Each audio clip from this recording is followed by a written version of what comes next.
Triomphe Congo TV est une chaîne d'analyse politique, économique, sociale et culturelle. Congolais de partout, aimez votre chaîne, abonnez-vous, likez et activez la notification. Vous voulez la bonne information?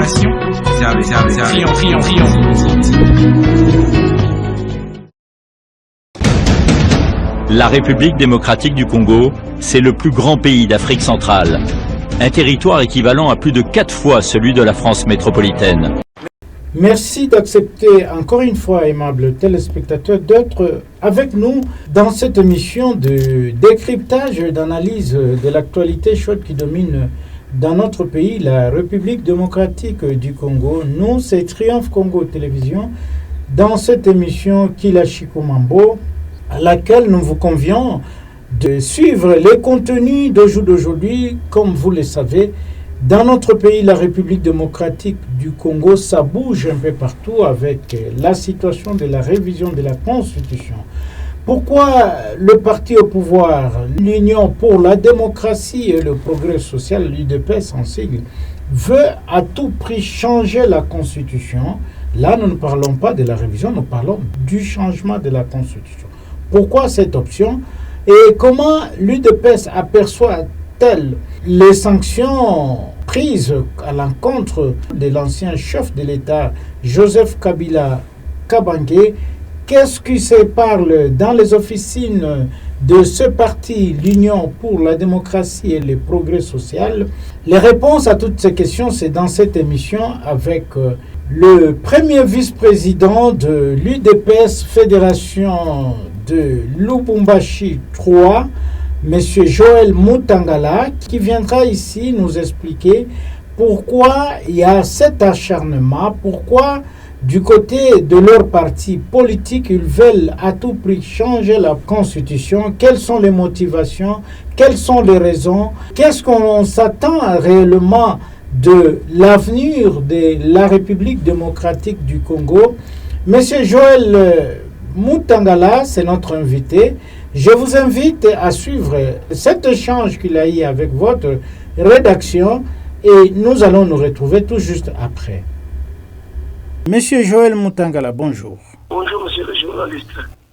Oui, comme vous le savez, l'actualité oblige. Depuis quelques jours, dans les officines de partis politiques, on parle toujours du problème de la révision ou du changement de la Constitution.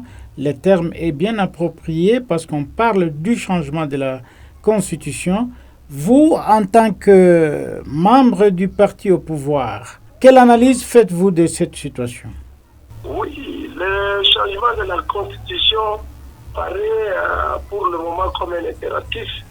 Pourquoi? Puisque dans notre Constitution, il y a beaucoup de griefs. Et ce sont ces griefs-là qui font que la République ne tourne pas bien. Et c'est pourquoi l'UDPS, depuis déjà quand cette Constitution était conçue et proposée au référendum, l'UDPS s'y était opposé. Et vous vous rappelez de la promesse ou du testament pour le moment du Sphinx, c'est-à-dire Papa Étienne, qui nous avait dit, qui nous avait demandé que quand l'UDPS sera au pouvoir, l'UDPS changera cette constitution. Donc il s'agit bel et bien d'un changement, pas même d'une révision, mais d'un changement. Et les raisons sont légion. Oui, vous dites bien, les raisons sont légion, mais que dites-vous par rapport à ce que l'autre parti de l'opposition vous accuse de vouloir changer la Constitution pour s'éterniser au pouvoir? Bon, l'opposition a toujours dit ça, hein? Mais nous voyons la réalité en face. C'est cette opposition aujourd'hui qui hier était au pouvoir qui nous a laissé cette guerre que nous sommes en train de vouloir terminer, hein, et avec une haute diplomatie initiée par le président de la République. Cette opposition qui veut assez que Fatih ne soit plus au pouvoir pour le remplacer par une marionnette qui sera manipulée par le Rwanda afin que la République démocratique du Congo continue toujours à souffrir dans sa partie Est. Non, mais ne nous parlez pas d'une opposition, surtout des gens qui ont été au pouvoir et qui ont littéralement échoué. Mais cette fois-là, si vous changez la constitution, le compteur sera remis à zéro. Ne trouvez-vous pas que ce sera un coup d'État?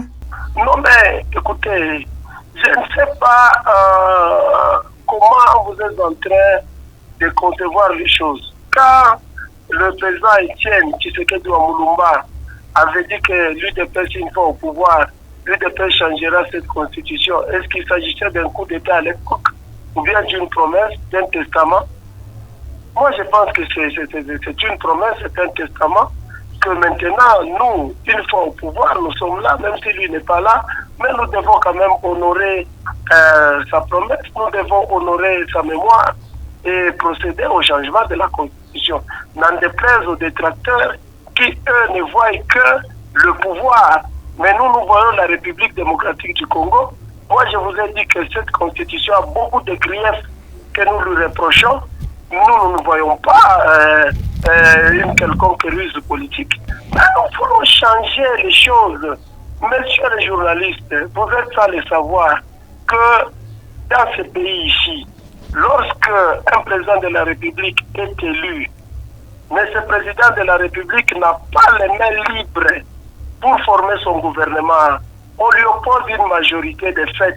Et cette majorité, quand vous la regardez, c'est toujours ceux-là qui, hier étaient au pouvoir, reviennent à gauche, à droite pour constituer cette majorité et qui commencent à réclamer d'être dans le gouvernement.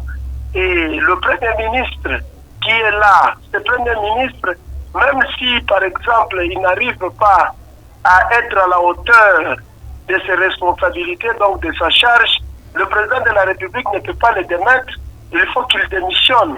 Et s'il ne démissionne pas, c'est une crise politique. Vous voyez déjà là, c'est un piège, ça c'est un problème. Nous voulons une constitution qui va permettre au président de la République de former son gouvernement. C'est-à-dire, le président de la République lui-même devient chef du gouvernement, comme aux États-Unis par exemple. Il désigne lui-même facilement ses ministres. Comme ça, dans ce cas-là, il devient comptable de sa gestion à la fin au peuple. Mais si le président de la République est empêché, le président de la République est gêné par les caciques qui ont été hier au pouvoir, qui se sont convertis pour suivre le pouvoir, mais qui ne font pas ou qui n'agissent pas selon la vision du chef, mais qu'après, à la fin, on puisse demander au chef, donc au président de la République, le compte, ça devient injuste. C'est pourquoi nous voulons d'abord enlever ce verrou là-bas. Nous voulons enlever cet obstacle. Laisser le président lui-même, comme il a été élu par le peuple, qu'il soit le véritable comptable, en gérant avec le main libre la République, et en ce moment-là, il deviendra comptable.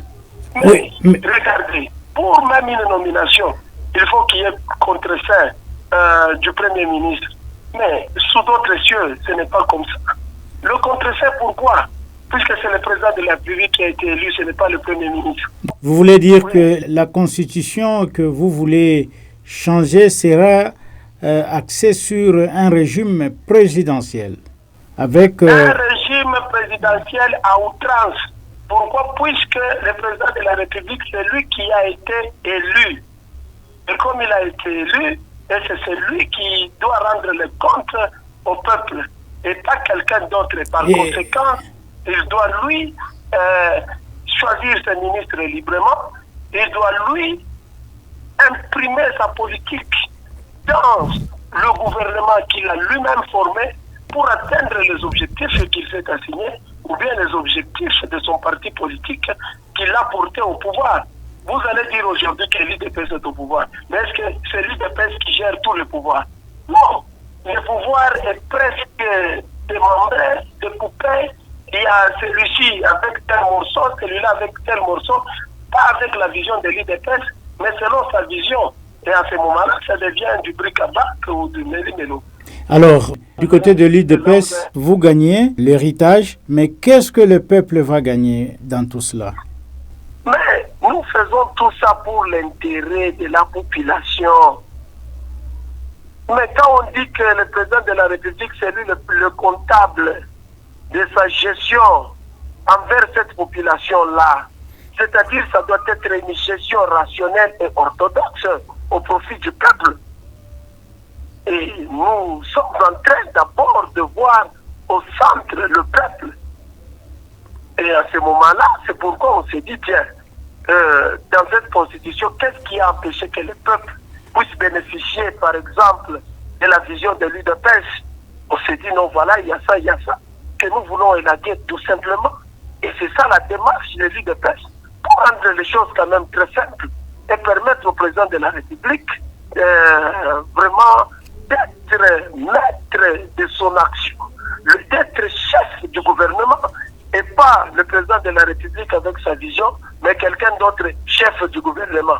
Et quand ça commence à être compliqué, c'est à ce moment-là qu'on regarde le président de la République, alors que c'est le président de la République qui devrait être lui-même l'exécutif et au même moment le comptable envers le peuple congolais. Sous un autre chapitre, M.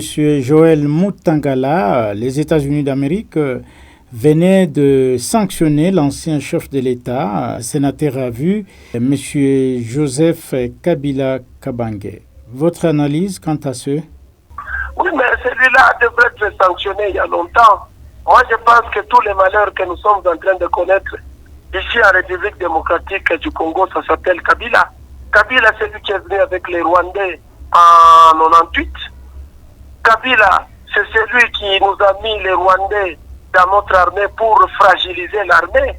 Et il a régné pendant 18 ans sans que l'on connaisse même un militaire qui a été formé par lui. Mais au contraire, les brassages, les mixages, nous en avons connu. Et dans ces brassages et mixages, regardez qui était mis là-bas. Des Bosco Taganda, nationalité rwandaise et consorts. Maintenant, aujourd'hui, il n'est pas au pouvoir. Il s'est rallié à qui? Il est rentré, s'est rallié à ses anciens amours, c'est-à-dire les Rwandais. Et il est venu avec un mouvement armé qui s'appelle M23. Et le président Fachi à l'époque l'avait dit et les gens ne voulaient pas le croire. Mais Kagame lui-même, récemment, l'a dit ouvertement. Et finalement, les États-Unis sont sortis du bois pour sanctionner et montrer que le vrai patron du M23 s'appelle bel et bien Kabila. Donc, voilà pourquoi est-ce que nous nous disons que ce monsieur ne mérite pas seulement les sanctions, il mérite même d'être arrêté, puisque ce qu'il a fait comme mal à la République démocratique du Congo est incommensurable. Incommensurable. Je peux vous dire aujourd'hui que vous regardez comment est-ce que il est en train de déplacer maintenant sa méchanceté vers Ituri. Puisqu'il sait que du côté M23, il est bloqué avec les sanctions américaines et tout ça. Mais c'est maintenant aujourd'hui que les SDF deviennent très actifs. Et si c'est le CRP de l'autre, si c'est Thomas Vanga qui devient trop actif, non. Il faut regarder de ce côté-là. Il y a toujours une vermine qui est passée de ce côté-là pour encore accuser ces brassiers là-bas pour faire beaucoup plus mal aux Congolais. Même nous croyons que le président Félix Antoine Tshisekedi Tshilombo, c'est l'homme providentiel pour le moment qui est capable de combattre ces fléaux que lui, Kabila, a instauré dans l'Est et qu'il est en train d'entretenir, que c'est Tshisekedi qui est en train de combattre ça sincèrement pour devoir finalement faire en sorte que l'Est de la République puisse connaître la paix et une paix durable. Et voilà pourquoi nous sommes en train de soutenir Mordicus et d'insister même que les États-Unis aillent loin. Pourquoi c'est mal vous vous soumettez aux États-Unis pendant qu'il y a un arrêt ici, un jugement qui la condamne à mort? Est-ce qu'elle ne pouvait pas lancer cet appel à l'Interpol, par exemple, pour qu'on puisse mettre la main sur lui? C'est une voie.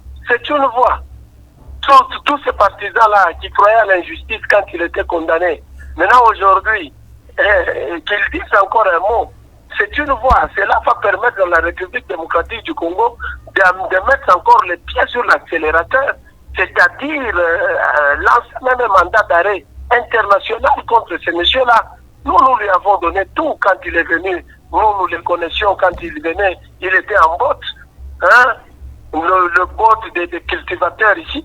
Et maintenant, aujourd'hui, il a des villas, il a, je ne sais pas, tout ce qu'on lui reconnaît comme richesse. Et en retour, il veut payer la République démocratique du Congo en monnaie de singe en lui apportant une guerre injuste et en tuant ses propres enfants, c'est-à-dire en tuant les enfants de la République démocratique du Congo. Monsieur le Président, quel avenir après ces sanctions? Qu'est-ce qu'on peut s'attendre de l'avenir du Congo? Moi, je pense que comme Lumumba l'avait dit, l'avenir du Congo est radieux. Tshisekedi, c'est un président prophétique. Pourquoi? Puisque, regardez seulement, quand tout le monde pensait que tout tournait au vinaigre, c'est à ce moment-là que Dieu l'a élevé, c'est à ce moment-là que Dieu lui a donné la force pour vaincre tout ce qu'il y avait comme obstacle. Et aujourd'hui, la voie est en train de s'ouvrir. Donc là, moi je pense que le président Tshisekedi n'a pas seulement un mandat, il a une mission. Il doit terminer sa mission en remettant la République démocratique du Congo sur l'orbite du développement et en faisant en sorte que la République démocratique du Congo puisse être sur le rail qui va la conduire vers le développement. Et je pense que là, au moins, nous allons dire que, comme Lumumba l'avait dit, l'avenir du Congo est radieux. Et donc, à partir de maintenant, croyez au moins que l'avenir de ce pays sera radieux. Pourquoi? Puisque son ennemi le plus farouche est en train d'être démasqué aujourd'hui. C'est lui qui nous avait amené Kabarebe, c'est lui qui nous a amené Taganda, et aujourd'hui démasqué par les États-Unis. Et vous allez suivre, même les autres pays vont aussi durcir leur position contre Kabila. Et je pense que nous, on ne connaissait pas la guerre de tout ce temps ici, avant que lui ne puisse venir avec les Rwandais. Nous, nos frères à l'Est, étaient en train de vivre paisiblement. Mais depuis 98 jusqu'à aujourd'hui, mais combien de gens sont morts? Quand même, ayons notre cœur à un moment compatissant envers nos frères, puisqu'ils sont en train de souffrir. Et qu'est-ce que c'est que Kabila, un individu qui est en train de faire souffrir les gens? Sa place est en prison, c'est simple. Voilà, aimables téléspectateurs, c'était là le point de vue du parti au pouvoir, ici, en la personne de M. Joël Mutangala, qui est premier vice-président de l'UDPS Lubumbashi 3. M. Joël Mutangala, Triomphe Congo Télévision vous dit merci. Merci beaucoup, monsieur le journaliste. Voilà, aimables téléspectateurs, c'est sans commentaire. De notre part, nous ne saurons pas ajouter quoi que ce soit parce que ça vient d'un acteur politique qui n'est pas de moindre, M. Joël Mutangala. Je rappelle qu'il est le premier vice-président de l'UDPS, Fédération de Lubumbashi 3, qui était notre invité. Vous avez bien compris de quoi était-il question au sein de leur parti politique, l'Union pour la démocratie et le progrès social, l'UDPS, en sigle. À tous et à toutes, aimables et fidèles téléspectateurs, je vous dis merci et nous espérons vous revoir encore demain avec un autre numéro sur ce même plateau avec le même sourire. Au revoir. Triomphe Congo TV est une chaîne d'analyse politique, économique, sociale et culturelle. Congolais de partout, aimez votre chaîne, abonnez-vous, likez et activez la notification. Vous voulez la bonne information? Triomphe.